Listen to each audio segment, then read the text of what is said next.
आज के इस वीडियो में अपन जिस क्वेश्चंस के बारे में डिस्कस करने वाले हैं वो अपने के पास जेईई मेंस के 31 जनवरी 2023 के शिफ्ट फर्स्ट का क्वेश्चन है, जैसा कि आप लोग देख पा रहे हैं। यहाँ पर देखिए आपने क्या दे रखा है, लेट अल्फा ग्रेटर देन 0 दे रखा है with the smallest number such that the expansion, ये हमारे पास एक एक्सपेंशन है, has in terms of this, इसके बराबर दे रखा है। ठीक है, बीटा बिलोंग्स टू अपने नेचुरल नंबर है, then alpha is equal to alpha हमारे पास किसके बराबर होगा। अल्फा के बारे में अपने पॉजिटिव दे रखा है। यहाँ से अपने बताओ तो एक्स की पावर में अपने के पास एक्स की पावर नहीं बल्कि अपने चलो एक्स की पावर में आ गया अपने पास 2/3 के बराबर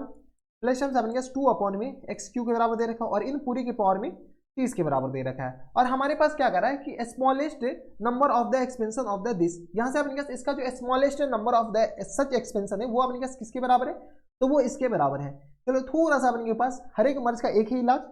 general term T R plus 1 किस तरह आ जाएंगे तो 30 सी आर के बराबर, और यहाँ से अपन किस तरह आ जाएंगे एक्स की पावर में, यहाँ से 2/3 है ना, तो यहाँ से हम क्या करते हैं डायरेक्ट लिखते हैं 30 और माइनस टाइम्स आर और इंटू अपन किस तरह आ जाएंगे 2/3 लिख सकते हैं, क्या आराम से लिख सकते हैं, थोड़ा बहुत कैलकुलेशन आनी चाहिए। तो 2 अपॉन एक्स क्यू और इन पूरी की पावर में ये अपने के पास इंटू है। ठीक है, तो 2 अपॉन एक्स क्यू के बराबर अपने किस आ जाएंगे आर के बराबर। चलो गुरु थोड़ा सा कैलकुलेट कर लो,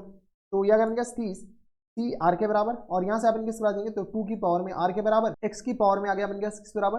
तो यहाँ से आ गया अपने के पास, इनको सॉल्व करोगे तो ये आ जाएंगे अपने के पास 10 दूनी 20 के बराबर 20 और माइनस टर्म्स अपने के पास आर अपॉन 2r/3 के बराबर। देख लो 30 दाइन के तो 20 और 2r/3 के बराबर और माइनस टर्म्स अपने के पास आ गया 3r के बराबर। कोई इतराज यहाँ तक हमारे हिसाब से नहीं, दिक्कत परेशानी नहीं होनी चाहिए, यानी तो अपने इसको थोड़ा सा ऐसे लिख लो, यहाँ से अपने पास क्या लिख लो तो ये आ गया अपने पास 60 और माइनस टर्म्स 2r और होल अपॉन में 3 के बराबर और यहाँ से अपने पास माइनस टर्म्स 3r के बराबर। लिख सकते हो ऐसा आराम से लिख सकते हो। ये आ गया अपने पास 30 सी आर के बराबर 2 की पावर में r के बराबर और यहाँ से अपने पास x की पावर में किस तरह आ जाएंगे तो 9 2 11 यानी आ गया अपने पास 60 और माइनस टर्म्स अपने पास आ जाएंगे 11r और होल अपॉन में आ गया 3 के बराबर। हाँ है ना। अब हमारे पास क्या कर रहा है कि ये अपने पास माइनस अल्फा के बराबर होनी चाहिए और अल्फा अपने पास पॉजिटिव होनी चाहिए, यानी यही तो अपने पास अल्फा है, यानी ये हमारे पास पूरा निगेटिव होनी चाहिए। हाँ या ना, तो 16 माइनस 11 आर, यहाँ से अपने पास 11r और डिवाइडेड बाय अपने पास 3, ये क्या होनी चाहिए लेस देन 0। जब ये लेस देन 0 होगा उसके बाद ही तो अपने पास माइनस अल्फा, यही तो अपने पास अल्फा है, जब अपने पास ये लेस देन 0 होगा उसके बाद ही अपने के पास ये पॉजिटिव होगा, क्योंकि अपने पास अल्फा को पॉजिटिव होना है बराबर। चलो यहाँ से अपने पास सॉल्व बोलो तो 60 minus times 11r less then अपने पास 0 के बराबर, यहाँ से अपने पास minus times 11r less than आ गया अपने के पास 60 के बराबर, माइनस टाइम्स 60 के बराबर, यानी 11r ग्रेटर देन आ गया अपने पास 60 के बराबर, माइनस अपने पास जैसे इधर डिवाइड करेंगे तो हमारे पास इनइक्वालिटी चेंज होगा, r अपने पास ग्रेटर देन आ जाएगा अपने पास 60/11 के बराबर। तो यहाँ से सॉल्व कीजिएगा तो r ग्रेटर देन किस तरह आ जाएंगे तो 5 पॉइंट समथिंग के बराबर। और r के बारे में थोड़ा बहुत आपको पता होनी चाहिए कि r अपने के पास होल नंबर ही ले सकता है, कुछ तो ले ही नहीं सकता है, तो r इक्वल टू आ गया अपने पास 6 के बराबर। जैसे ही r इक्वल टू 6 लेंगे तो मिनिमम वैल्यू ऑफ r अपने पास क्या हो सकता है 6 हो सकता है। जब 6 होगा तो अपने के पास अल्फा क्या है,